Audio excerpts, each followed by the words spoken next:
January 6, 2025. At 11:15 a.m., David Morrow was sitting on the balcony of his apartment, enjoying the view of the Pacific Ocean. Like always, it was a normal day. Suddenly, about 5 miles from his apartment, he noticed flames accompanied by sparks in the Pacific Palisades Hills. Within just 1 hour, the fire spread so quickly that smoke completely engulfed the hills. According to satellite images, the fire was first reported on the Palisades Hills but spread within hours to Eaton, Hearst, Kenneth Getty, Skirball, and the San Fernando area. At the time of the fire, winds were blowing at 100 kilometers per hour from inland towards the ocean. Here comes the question. If the fire initially started near the ocean in the Palisades, how did it travel 30 to 40 kilometers in the opposite direction of the wind? Welcome back to Tales of the Past. This fire has destroyed a total of 38,000 acres, or 150 square kilometers, leaving over 12,000 buildings and homes in ruins. More than 180,000 people have been displaced. This is the most devastating wildfire in Los Angeles' history, and even as of the production of this video, it hasn't been fully extinguished. Efforts to control the fire appear to be failing. Water bombers are dumping 45,000 liters of water at a time, which seems like mere drops against the blaze. These bombers are also deploying special chemicals, but nature's fury renders all efforts futile. California, already facing water shortages, had empty fire hydrants in several areas. On top of that, the fires spread across different regions divided the resources of firefighters and equipment. When winds blowing at 70 to 100 kilometers per hour hit the fire, the flames grew even more ferocious. Understanding California's wildfires. Before exploring the reasons behind the Los Angeles wildfire, let's look at past incidents. Over the past 25 years, California has been a hotspot for wildfires. 2003 Cedar Fire in San Diego counties burned 200,073 acres from October 25th to November 4th, 2003. 2017 Tubbs Fire destroyed 36,000 acres in October 2017. 2017 Thomas Fire scorched 280,000 acres, starting in December and lasting until January. 2018 Camp Fire burned 150,000 acres and lasted 17 days in November. 2020 Glass Fire ravaged 67,000 acres from September to October. On close inspection, it was noticed these fires share a common pattern. That is winter. All the wildfires occurred during winter. Similarly, the Los Angeles wildfire also erupted during peak winter. But why do most wildfires in California occur in winter? The answer lies in a phenomenon called Santa Ana winds.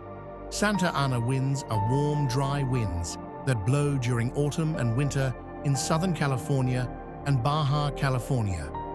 Looking at Google Earth, the eastern part of California is dominated by vast deserts like the Mojave Desert and Great Basin.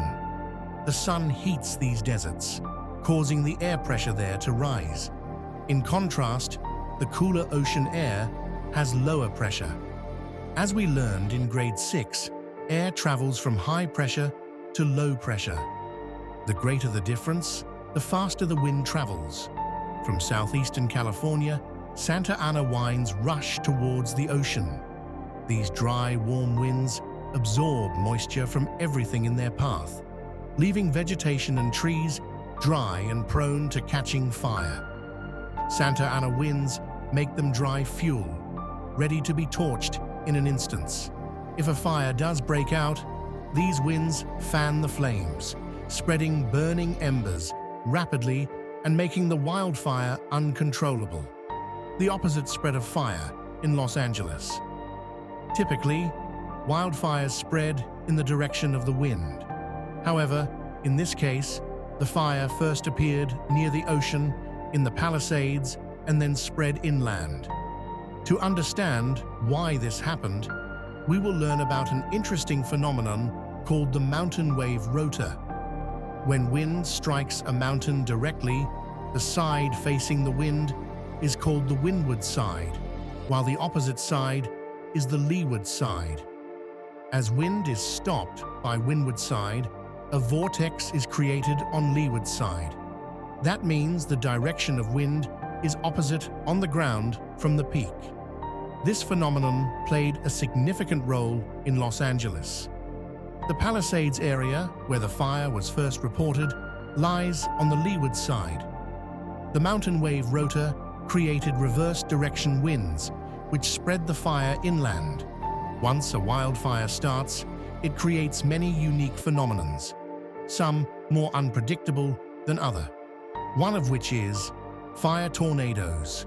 Once a wildfire grows uncontrollably, it can create rare phenomena like fire tornadoes. These are highly dangerous and rare occurrences during intense wildfires. A fire tornado is similar to a regular tornado, but filled with flames and heat. The extreme heat from the wildfire rapidly heats the air, causing it to rise. Cooler air rushes in to replace it, creating an updraft that spins into a rotational motion. This vortex pulls in dry vegetation, intensifying the fire tornado. A fire tornado creates its own wind patterns, making its direction unpredictable. Most of the time, it spreads fires further into mountainous areas. The reality of wildfires are a harsh reality, and with climate change, they are becoming more frequent. Despite advanced technology in America, controlling wildfires remains a massive challenge. Infrared cameras measure wildfire temperatures in real time, while satellites monitor the fire's size and location. Artificial intelligence predicts the fire's spread, and this information is sent to firefighters. Firefighters attempt to contain the fire by spraying chemicals around the affected areas. But in Los Angeles, the wind kept spreading the fire faster than they could control it. A warning from nature. The first recorded wildfire in America occurred in 1871 near Michigan, burning 1.2 million acres and claiming 2,500 lives.